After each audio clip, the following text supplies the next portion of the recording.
big chunk of meat behind me, Dr. Robotnik, Dr. Eggman, I don't really care what you refer to him as. You know him as Sonic's biggest and longest term opposition. And in this video, I want to showcase some of his most slept on aspects of his character, which is his inventions. Dr. Eggman as a character and a tech head, if you were to throw him in other sources of media, be it Marvel, be it DC, etc., he'd be up there with the best of the best. The Iron Mans, the Reeds, the T'Challas, the Batmans, the Terrifics, the Lex Luthors. As you'll see in this video, if you give Eggman time to acclimate to the power sources and tech differences within those verses, he will unironically become a top tier in just a short amount of time. What better way to showcase this than go through his inventions we see in both the games and comics, more specifically the IDW series. Let's then race over to Sonic Rush, a game that came out during the DS era that helped showcase Blaze in her entire universe.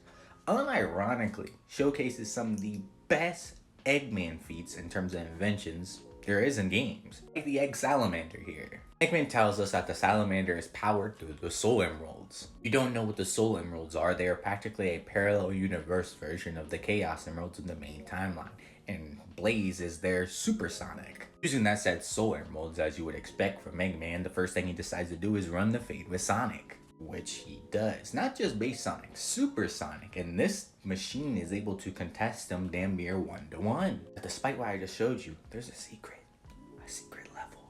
And that secret level showcases an even better invention from Eggman, the Egg Wizard. Remember how I mentioned the whole parallel universe things just a few moments ago? Keep that in mind.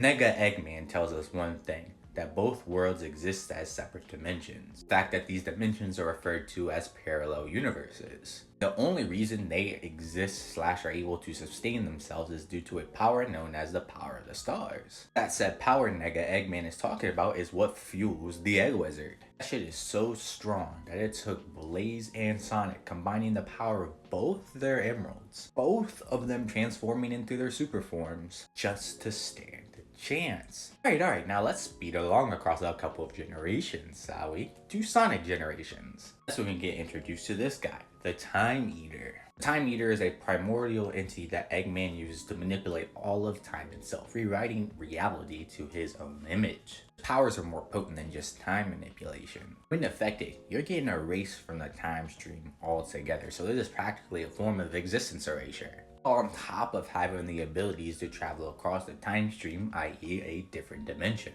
I'm starting to get it. Give Eggman any power source and he can build a badnik for it, and I'm still not done. Because next up we have Sonic Forces, where he built a new installation of the Death Egg robot, time powered by the Phantom Ruby. Those who don't know what the Phantom Ruby is, think of it as akin to a Chaos Emerald, but the powers and energy sources are a bit different. It allows one to control the ideology of infinite. Allows one to reality warp. See this verbatim here when he starts to create a virtual reality, box Sonic and the gang in.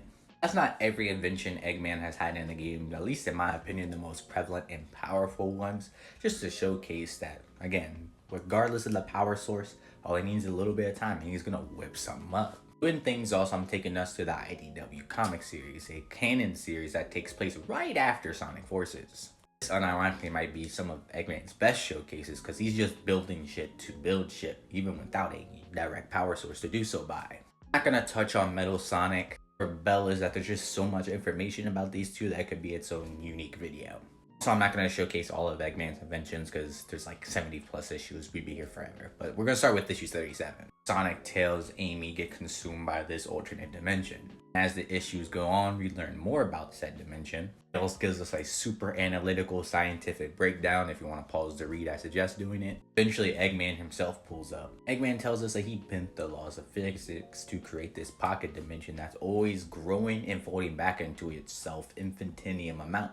Literally making an inescapable labyrinth because there is no start, there is no end. Fly through a couple more issues. We introduced the Egg City, a city that's capable of transmuting matter to expand itself. That shit was so potent. Shadow had to use the peak of his space-time hacks, completely separate the forms of matter from each other because again, they're intrinsically linked. After all that yafting, after all those showcases, I hope you finally understand my original point. If you put Eggman into Marvel or DC and give him time to acclimate to their power sources, unique minerals, ores, metals, etc., he will become a top tier. The same thing he does in the Sonic universe will transcribe immediately to other ones. Imagine Eggman starts making vibranium badniks, magic badniks made off the dark hold, etc. He will be a monster, I'm telling y'all. Give Eggman his respect. He deserves it for real.